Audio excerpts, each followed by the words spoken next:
તો વાજતે ગાજતે એક નવી ગુજરાતી ફિલ્મ રિલીઝ થઈ છે. ફિલ્મનું નામ છે શુભ મંગલ ધમાલ. હું તમને એક વાત કરું.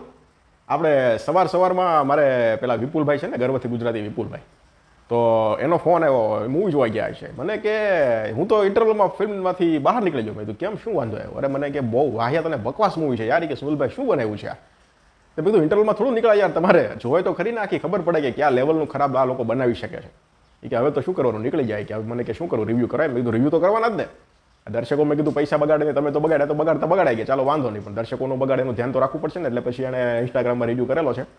અને એના પછી પણ અમિતભાઈ છે એ પણ ગયા હતા, અને એનો પાછો મારા પર ફોન આવ્યો મને કે યાર તો ઇન્ટરવ્યુ સુધી પણ સહન થાય એવું નથી, આનું શું કરવાનું? એટલે મેં કીધું તમે હવે રિવ્યૂ કરી નાખજો અને છેલ્લે સુધી બેસજો. વિપુલભાઈની જેમ ના કરતા અડધેથી બહાર નીકળી જાવ, ખબર તો પડે. મેં કીધું ક્લાઇમેક્સ શું છે ને કેટલું હદ સુધીનું ખરાબ બનાવે છે. મેં તમે જોવો પછી હું તમને ફોન કરું, એવી મેં એને સલાહ આપી. અને પછી એને ફાઇનલી છેલ્લે સુધી ફિલ્મ જોઈ. એટલે ટૂંકમાં હિંમત આપવી પડી ફિલ્મ પૂરી કરવા માટે. મારા મિત્રોને હિંમત આપવી પડી કે ભાઈ તમે હિંમત રાખો, ભગવાન ઉપર ભરોસો રાખો, ફિલ્મ પૂરી થશે એક દિવસ. અને ફાઇનલી અમિતભાઈએ પછી ફિલ્મ પૂરી જોઈ. એટલે આ ફિલ્મના રિવ્યૂ ખરેખર બહુ ખરાબ આવ્યા છે. અને છતાં તમે જો જોવાની હિંમત રાખતા હો, તમે જોવા ગયા હો, તમે જોઈ લીધી હોય, તમારું જે કાંઈ હોય મને કમેન્ટ સેક્શનમાં જરાક જણાવજો. બાકી આપણે તો પહેલા દિવસનું બોક્સ ઓફિસ કલેક્શનનું જે પ્રિડિક્શન કર્યું હતું એ લેવલનું અત્યારે મને દેખાય છે પહેલા દિવસનું. અને જો ભાઈ વ્રજ ફિલ્મમાંથી જેટલી ફિલ્મો આવશે ને એના કલેક્શન એ લોકો ગમે એમ કરીને મારી મસડીને તોડીને ચોળીને ગમે એમ કરીને 2 કરોડ 2.5 કરોડ 3 સુધી તો પહોંચાડી જ દે છે.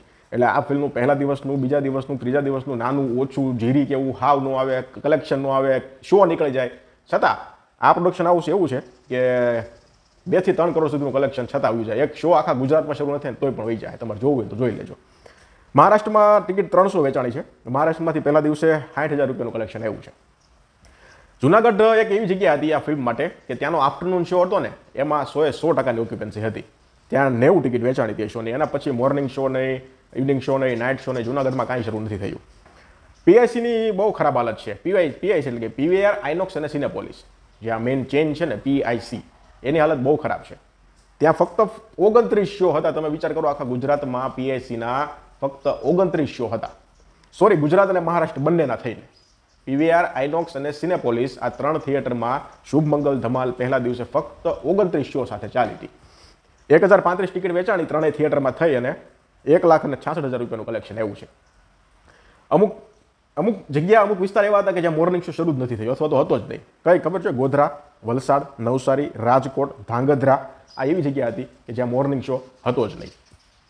એટલે નબળી હાલત છે, ખરાબ હાલત છે, પ્લસ ખરાબ રિવ્યૂ છે. છતાં જે બોક્સ ઓફિસ કલેક્શન છે એ થોડું ડિસન્ટ પ્રકારનું આવ્યું છે. 8 શો મહારાષ્ટ્રમાં હતા અને 511 શો ગુજરાતમાં હતા. 6,533 ટિકિટ વેચાણી છે, જે હું તો સારી કહીશ. કારણ કે ગુજરાતી ફિલ્મોમાં 5,000 6,000 પહેલા દિવસે ટિકિટ વેચાય ને એ સારો કેસ જ કહેવાય. ગ્રોસ કલેક્શન 11,70,000 અરાઉન્ડનું છે. એટલે 12 લાખ અરાઉન્ડ તમે પહેલા દિવસનું ગ્રોસ ટોટલ પકડીને ચાલો. અને 9.5 લાખ રૂપિયાનું નેટ કલેક્શન અત્યારે છે. એટલે કલેક્શન પણ અત્યારે ઠીકઠાક છે. પણ આ ફિલ્મના રિવ્યૂ મેં પછી પૂછ્યું મારા મિત્રોને બધાને ફોન કરીને, અને ખરાબ બહુ રિવ્યૂ છે. જોઈશું હવે ફિલ્મ જોવાનો મોકો મળશે તો આપણે પણ ફિલ્મનો રિવ્યૂ કરીશું. બાકી આપણે બોક્સ ઓફિસ કલેક્શનની સાથે જ આગળ વધશું. પણ હા, તમારો જે મત હોય ફિલ્મ જોયા પછીનો એ પાછું મને કમેન્ટ સેક્શનમાં જણાવજો. ધન્યવાદ.